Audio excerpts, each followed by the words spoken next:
Hi all, welcome to my channel. నేనైతే first time beetroot carrot chapati చేశాను. చాలా బాగుంది. మా పాప కోసం లంచ్ బాక్స్లోకి చేశాను. తను తింటుందో లేదో అని ఒక డౌట్ అయితే ఉంది, కానీ తనైతే చాలా బాగా నచ్చేసింది. అమ్మ బాగుంది, స్వీట్గా ఉంది అని చెప్పనింది.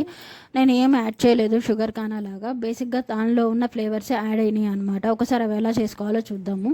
నేనైతే ఒక ఫుల్ కప్ తీసుకుంటే గోధుమ పిండి, అందులో రాగి పిండి ఇంకా సజ్జపిండి ఉన్నది కూడా ఒక కప్ తీసుకుంటాను. అంటే రాగి పిండి హాఫ్, సజ్జపిండి ఒక హాఫ్ అనమాట. 2 కప్స్ అయ్యేలాగా తీసుకున్నాను. దానిలో ఏంటంటే ఫస్ట్ వాటర్, సాల్ట్ కూడా యాడ్ చేసేది ఏం లేదు. డైరెక్ట్గా క్యారెట్, బీట్రూట్ని కొంచెం బాగా స్మాష్ చేసుకుంటూ కలుపుకోండి. దానివల్ల ఏంటంటే కొంచెం మంచిగా మిక్స్ అవుతుంది. కలర్ అయితే కంపల్సరీ రెడ్ కలర్లో చేంజ్ అవుతుంది. కొంచెం పిల్లలు వీళ్ళు తినరేమో అని అనుకునే వాళ్ళకైతే కొంచెం ఆలోచించి వాళ్ళని మెంటల్గా ప్రిపేర్ చేసి పెట్టడానికి ట్రై చేయండి. మా పాప అయితే తినేస్తుంది, సో తనకి నేను అంత కష్టపడాల్సిన పని లేదు. బేసిక్గా చపాతీ అయితే తినేస్తుంది. ఇంకా అందులో అది ఎట్లా ఉన్నా సరే, రెడ్గా ఉందా గ్రీన్గా ఉందా అనేది పెద్ద మ్యాటర్ కాదు, తనకి తింటుంది. అందుకని చెప్పి నేను అది బాక్స్ చేసి పంపించేశాను.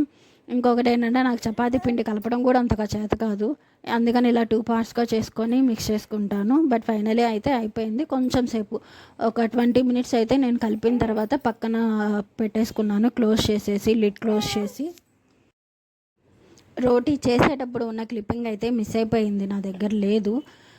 అదైతే జనరల్గానే, కానీ అది క్యారెట్, బీట్రూట్ అందులో మనం యాడ్ చేయటం వల్ల బాగా పల్చగా అయితే రాదు, చాలా థిన్గా అయితే రాదు. కొంచెం థిక్గానే చేసుకోండి. ఎలా అంటే పరోటా కానీ లేదంటే బొబ్బట్లు కానీ చేసుకున్నంత థిక్గా ఉంటే బాగుంటుంది. నేనైతే ఆయిల్ వేసి కాల్చుకున్నాను. నా పని ఇలాగే ఉంటుంది, వీడిని ఎత్తుకొనే చేయాలి. అందుకే మ్యాక్సిమం నా వర్క్ అంతా కూడా మార్నింగే ఫినిష్ చేసుకోవడానికి ట్రై చేస్తాను. కానీ కిడ్స్ లంచ్ బాక్స్ కదా, కొంచెం వేడివేడిగా ఉంటే బాగుంటుంది అని చెప్పి ఇది ఒక్కటి మాత్రం పెండింగ్ పెట్టుకుంటాను. కానీ అది కూడా నన్ను ఒక్కొక్క రోజు అస్సలు చేసుకొని కూడా. నేనైతే ఆయిల్ వేసి కాల్చుకున్నాను.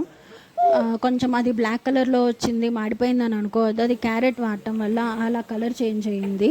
కొంచెం ఇవి బీట్రూట్, క్యారెట్ ఉంటాయి కాబట్టి అవి కాలడానికి కొంచెం టైం పడుతుంది అనమాట. అందుకోసమని నేను వెయిట్ చేశాను. బట్ ఫైనలీ అయితే ఆ రోజు నేను లంచ్లో కూడా నేను అదే తీసుకున్నాను. ఎక్కువ కర్రీ తీసుకుంటాను, చిక్కుడుకాయ టమాటో కర్రీ చేశాను ఆ రోజు నేను. ఆ కర్రీతోనే నేను తినేసాను. మా పాపకైతే ఓన్లీ చపాతీ, కొంచెం పెరుగన్నం వేసి పంపించేశాను.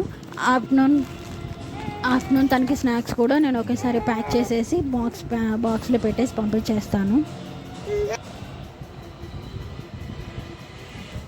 బీట్రూట్, క్యారెట్ వాడటం వల్ల చాలా స్వీట్గా అనిపిస్తుంది. ఇప్పటి వరకు నేను మా పాప లంచ్ బాక్స్లో తినిందో లేదో అని ఆలోచిస్తూ ఉన్నాను. నేను తిన్నాక అర్థమైంది, తను తప్పకుండా తినే ఉంటుంది, తనకి బాగా నచ్చుతుంది, స్వీట్నెస్ ఉంది కదా, అందుకని. ఈలోపు మా బాబు పనిచేస్తున్నాడు.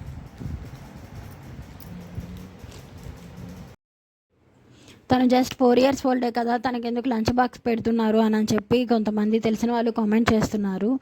ఎందుకు అని అంటే తనకి అలాగే ఇష్టం. మా ఫ్రెండ్స్ ఉంటారు, నేను తింటాను అని చెప్పనిద్ది.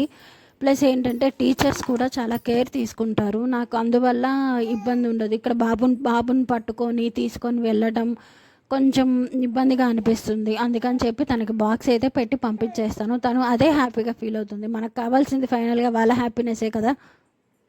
Thank you. ప్లీజ్ ఇంతవరకు ఎవరైనా సబ్స్క్రైబ్ చేసుకోకపోతే చేసుకోండి. Thank you so much.